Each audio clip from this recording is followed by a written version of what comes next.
Welcome to the Close the Chapter podcast.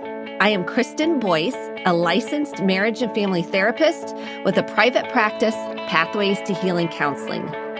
Through conversations, education, strategies, and shared stories, we will be closing the chapter on all the thoughts, feelings, people, and circumstances that don't serve you anymore and open the door to possibilities and the real you. You won't want to miss an episode, so be sure to subscribe.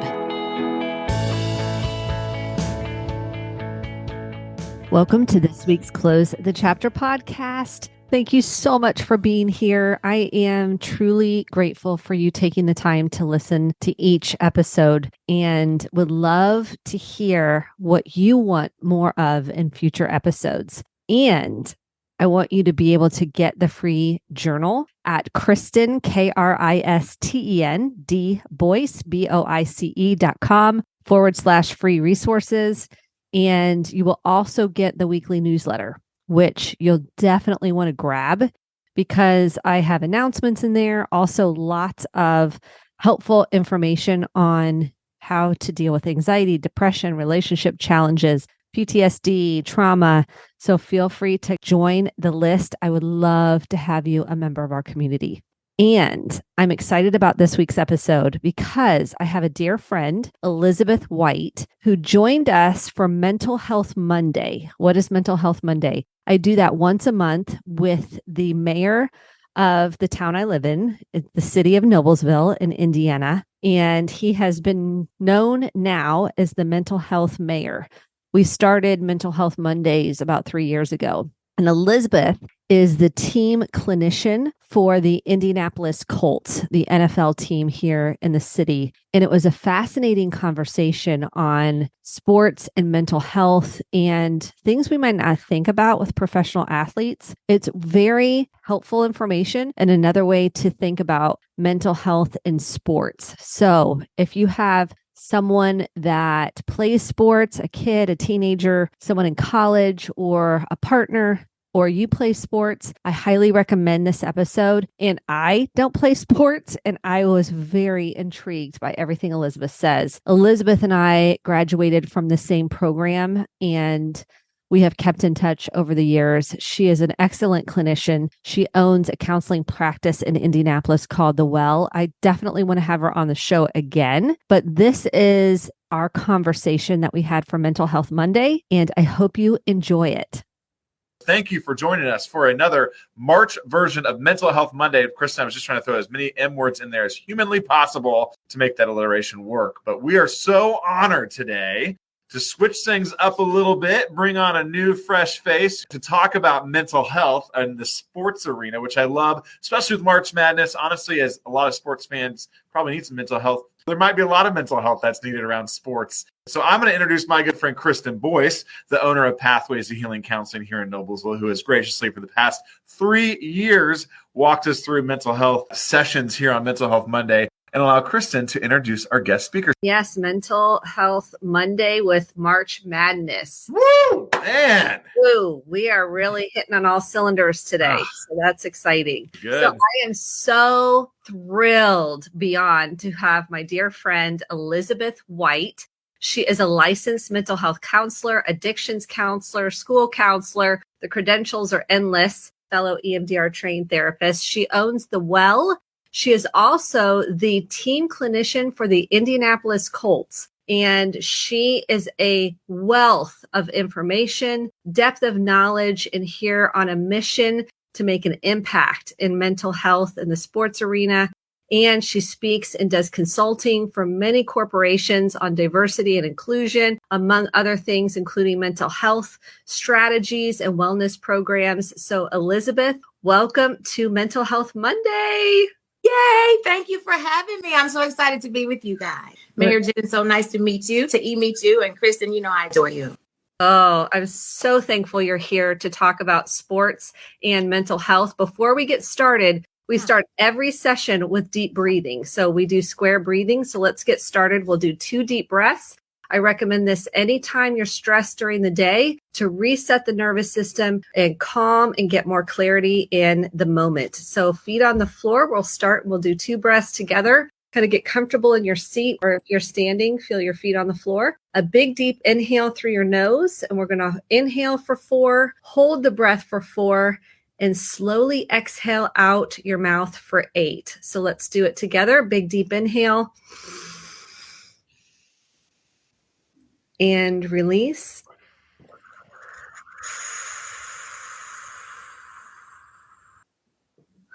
Let's do one more. Big deep inhale. Hold. And then slowly release like you're cooling soup.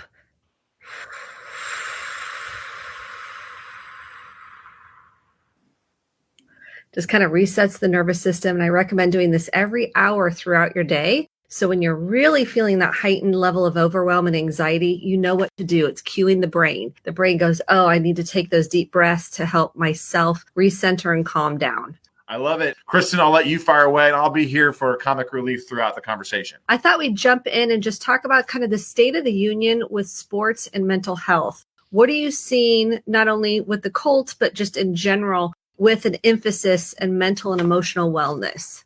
You know, the thing that's been interesting for me is I started with the Colts. So this is going to be my 9th season coming up. So I started with them before having a clinician was a part of the CBA, which is the agreement that the players have about what types of services and what types of things are going to happen at the league level. So now it is a mandate starting, I think, 2020 that every team have a clinician. So the thing that I always love to share with folks regarding the Indianapolis Colts is that they were ahead of the pack, right? So they identified this need in their Colts community before it was mandated to be a requirement that I be in the building. So I love the fact that we are having the conversation about the pressure and the stress that can happen for a person who's a private person with a very public life. And I think one of the things that many of us can forget about is that the average professional athlete is entering at a time that none of us wanted the whole world to see everything that we were doing, right? So if you're 18, 19, 20, 22 years old, none of us really wanted the whole world to be able to know in a split second what was going on with us, shortcomings, failures, and maybe even successes, right? So that's one of the things that I love is that I think that the conversation has gotten really, really robust. It's crossing over into all different spectrums of sport. And I think it was just really time. It was probably past time. What do you think is the biggest challenge when it comes to sports and mental health? Probably one of the biggest challenges is time. The demands of the schedule for training and preparation are significant, right? And so then on top of that, you have still trying to maintain your own identity just as a human being, as a person. So if you are in season, let's say football, if you're in season, that is can be a very grueling work schedule. And you might still be a dad, right? And a husband or a son who has a mom who's in the hospital or whatever. So I think one of the biggest challenges is the time to figure out how to take care of your mental health, which is why I love the fact that you started with box breathing right there, right? Because I'm always trying to figure out what can I share that can be done in 1 minute or 2 minutes or 5 minutes. Could I jump in on that? Because I think somebody actually, Glenn just pointed out a good point. This conversation around that they are husbands and fathers or spouses, we talk about this a lot with the public safety programming that we have in the city of Noblesville. We have a mental health therapy dog. We actually have 2 of them now that work with our officers, even helping them process through the trauma that they saw throughout the day. Because I think we forget that our police officers, our athletes, our firefighters also are human beings, our elected officials for that matter, are human beings that go home and change diapers and kiss spouses and put kids to bed. So I think that is a huge point that we forget sometimes. We put these people on pedestals. They are real people. And so I was going to ask, as you said, what kind of tips do you give maybe athletes on the field, maybe in the middle of a game, trying to focus on their mental health and balancing all that out? I know you talked about square breathing, but could you and Kristen maybe share a few tips that you share to professional athletes?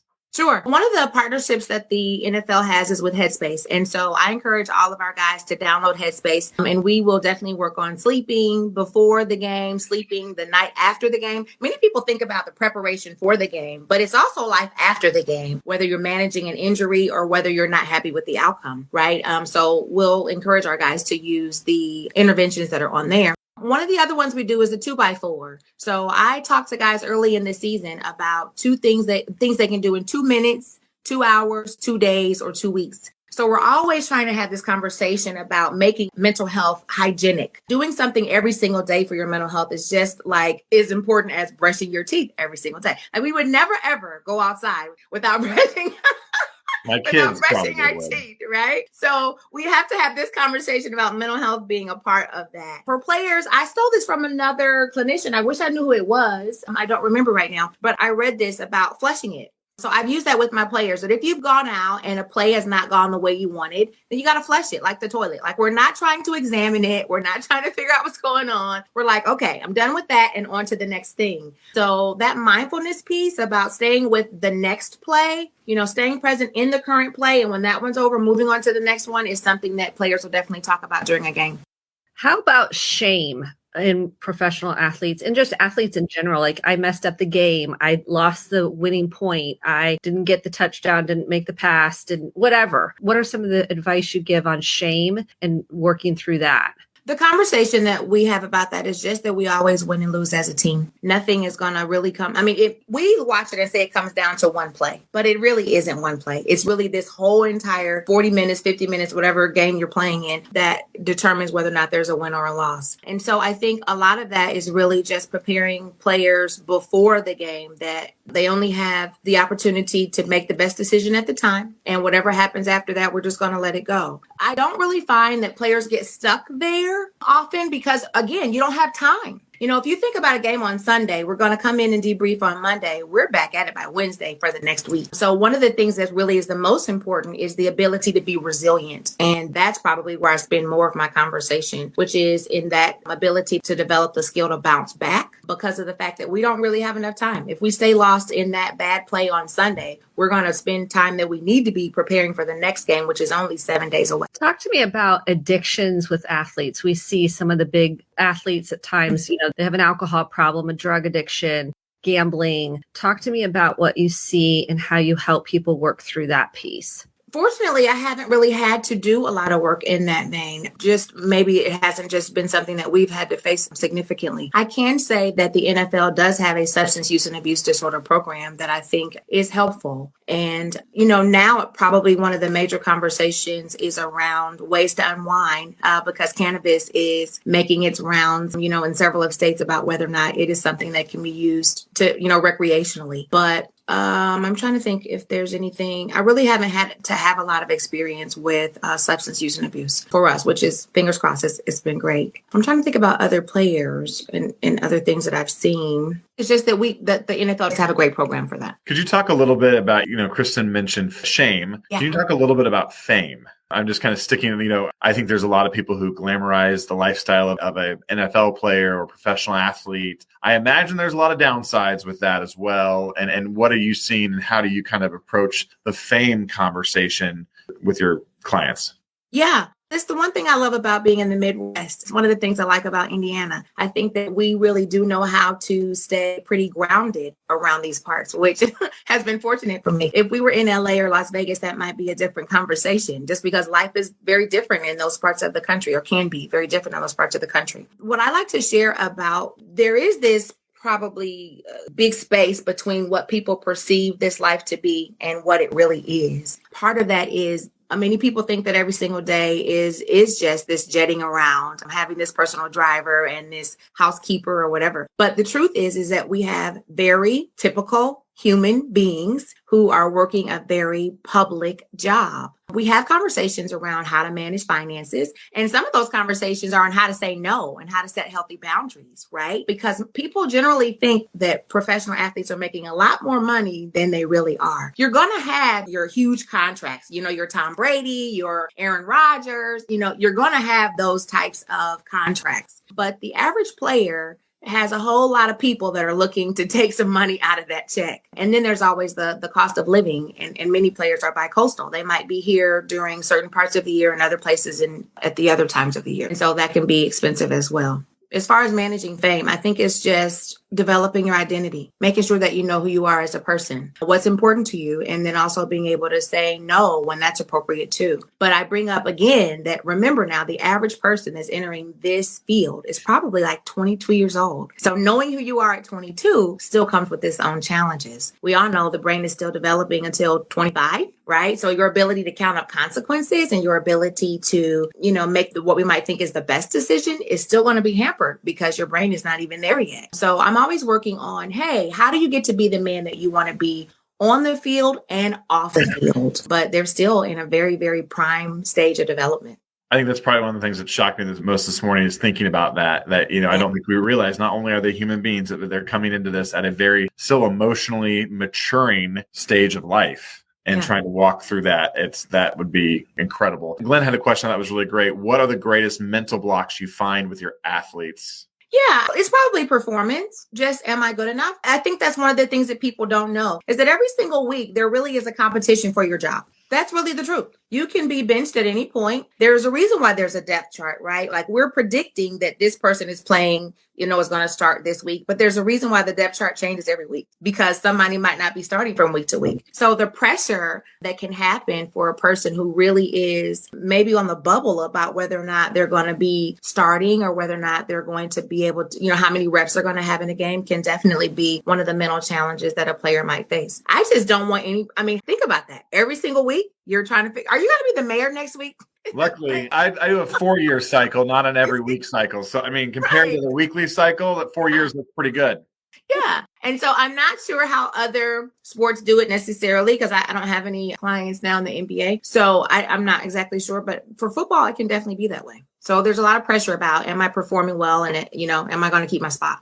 And that's what I was going to ask about fear and anxiety, fear of injury, fear of losing the job, fear of not getting to play, whatever the fear might be. How do you help them work through fear? Well, we'll do guided meditations. We can do some EFT tapping. EMDR, Kristen referenced EMDR at the beginning of our conversation. Eye movement, desensitization, reprocessing is such a long phrase, but that may be something that might be appropriate. In my work, one of the greatest challenges has been returning from a significant injury. There can be a lot of anxiety about that because if you think about it, if any of us have even gone through, let's say, a car wreck, you kind of replay it in your mind over and over and over. You get to that intersection and you can kind of see how things happened. Well, when you get hurt on your field, that's the field you're playing on at least half the season. So the opportunity to keep replaying something negative happening in your head is definitely present. And that may be the time that I would slide into something a little more clinical and try to work through that. So I love guided visualizations. Identifying the outcome that I want and leading a player through that, starting as early as okay, this is what it looks like when I get up in the morning of the game. And when I eat my breakfast, this is how I look and this is how I feel. And then I'm walking down to the bus and how do I feel then? So kind of walking through a guided meditation and identifying the spaces where anxiety shows up and then deep breathing through it or talking through how to manage that stress at the time. And usually we have some pretty good results, but definitely managing, going back to the field after injury is definitely one that can produce anxiety. That makes a lot of sense. And the fear of getting re-injured. For sure. And that concern of what will happen if I get re-injured. And then Headspace is great for that too. The app we were talking about that has meditations, it has coping strategies. It's an app you can download and then use it at night or during the day or whenever you need it. What are some of the other pieces in terms of a player getting stuck? Is it past trauma? How much of past trauma, maybe it could even look like some of their quote unquote failures in the past or things along those lines get replayed. How much of that do you have to work through with the players in order to clear the mindset to be able to play the game they want to play? That can definitely show up. One of the things I think people would probably be surprised to hear about is the role of relocation. Because you could play on, we've had 5 different quarterbacks in our organization in the last 5 years. So there's a lot of relocation, a lot of moving around. And if a person has had a military family or, a family that had some more issues with poverty where moving was a trauma for them, then to have this job now where you might be on 5 different teams in 5 years can definitely be something that can be a trouble spot. For as an example, if you have trouble connecting and the little kid on the inside of you that had to move move around and wasn't accepted well, now has to move to this new team, and you're trying to figure out how to fit into this new team again, you kind of go right back to, that 6-year-old, that 8-year-old, that 10-year-old who was trying to fit in. And so since team synergy is so important, that could be something that we may have to work through, is how do you manage that trauma of having to relocate several times and then fit in now with the new team? That would definitely be something that we could look at.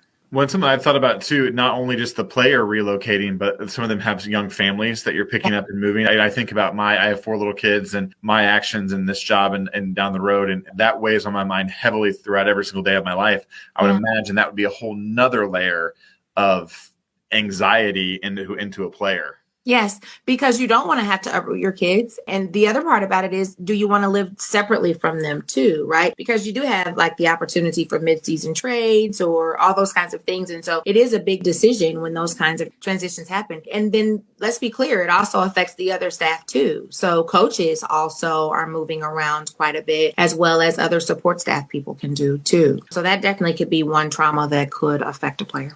I was just going to ask this question about with athletes. Youth is a factor. Do you see a difference between the younger and older athletes with what issues they have? You know what I love about the older athletes? I just love the seasoning. Can I call it the seasoning?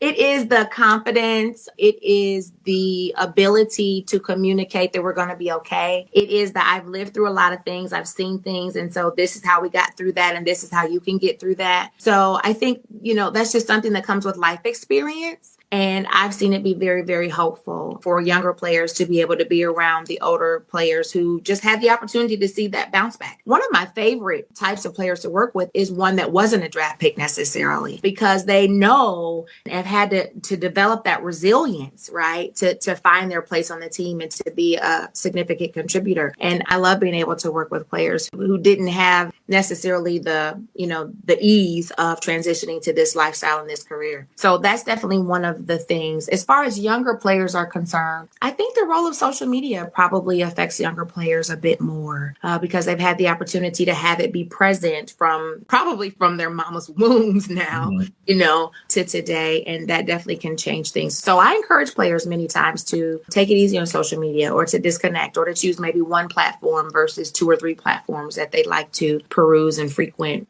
just because it gets noisy. I think that college athletes are seeing it now too, that people are really mean and hurtful and say things that are borderline criminal to people, about them being hurt because something hasn't gone well in the game or because a play hasn't gone well in the game. Just tuning out some of that and quieting some of that noise, I think is one of the challenges that younger players can face, for sure.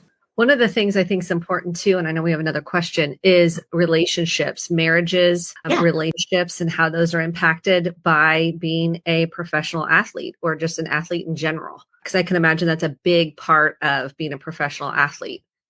It can definitely be challenging. I think we probably all have busy weeks when we're trying to figure out how to connect with our partners. Well, imagine if you are working 12-hour days and then gone on the weekend too. So that's definitely something that can face them. I think there are some things put in place for significant others of players to try to support them. And typically they have a really good, close-knit group that can support each other through that. But it definitely is a challenge. But I find that it is still very typical for what we would all face. It is, how do we speak to each other? It is, how do we identify each other's love languages? It is, in a busy week, in a week when you feel overwhelmed and it seems like there's not going to be time for anything, how do I prioritize you or communicate love and care and concern to you? It is, are we meeting each other's needs? And so many of the questions are the same. It's just going to be maybe for a different schedule, trying to figure out how to meet those needs.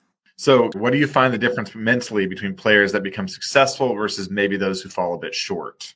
Yeah, you know what? I think it's self-talk. I think those players who find a way to not take themselves too seriously, to move on quickly from a setback, to identify what needs to be in their routine and their schedule to help them reach their top performance. And probably also those who know how to reach out and ask for support. I think those are the ones that go further than the other ones, because we've seen it. I think we've all seen it probably in our own workplace and our own friendship circle. It's not only about talent. it's never only about talent, right? So talent can only take you so far, but character is what really is probably going to help you to maintain the doors that talent can open for you. And a part of that is in how you speak to yourself. And you've got to have the conversation about your worth and your value not being determined by how well you perform on that field or on that court. It really is going to be about how you're showing up in the world. And that's why it matters who you are on and off the field.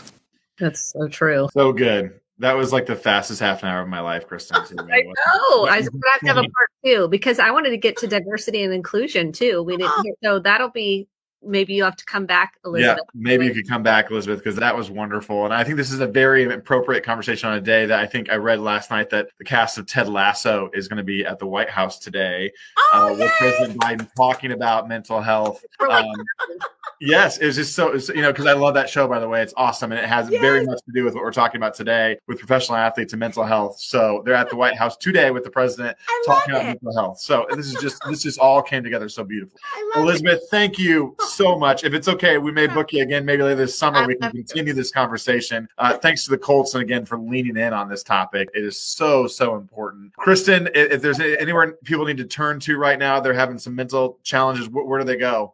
988. This is the new universal. It's 911 is what we do for emergencies. If you have a physical emergency, for a mental health emergency, it's 988. You can text, call anytime, 24/7. Someone is available to help you, to walk you through things. Please know you don't have to do this alone. You matter, you're important, you're loved, and you're worth it. Elizabeth, you are so amazing. Thank you for your heart and soul and your time. We are so grateful for you. Thank you for having me. It's such a pleasure, guys.